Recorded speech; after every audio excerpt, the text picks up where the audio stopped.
Saudara pengamat politik yang juga akademisi Unsiah, Dr. Effendi Hasan menilai rapat paripurna dengan agenda mendengarkan pandangan umum DPRA terhadap jawaban PLT Gubernur Aceh merupakan bentuk kedewasaan politik.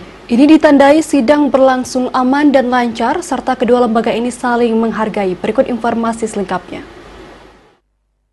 Kedewasaan politik sudah diperlihatkan dengan baik oleh kedua lembaga baik legislatif dan eksekutif, di mana hadirnya PLT Gubernur Aceh untuk mendengarkan pandangan umum DPRA terhadap jawaban PLT Gubernur Aceh dalam sidang paripurna kemarin siang.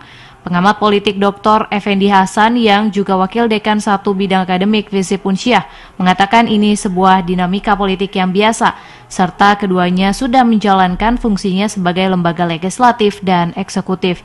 Yang patut diapresiasi adalah suasana sidang yang berlangsung aman dan lancar sehingga keduanya menunjukkan itikat yang baik menjalankan persidangan.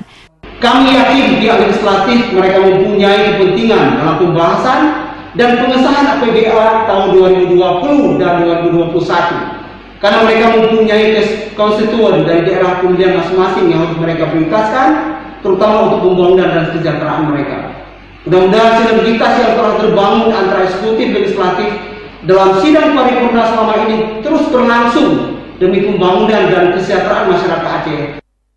Menyinggung soal adanya kepentingan dalam APBA, keduanya memiliki kepentingan karena baik eksekutif dan legislatif. Menyinggung soal adanya kepentingan dalam APBA, keduanya memiliki kepentingan karena baik eksekutif dan legislatif sama-sama memiliki konstituen yang harus mendapatkan perhatian bersama.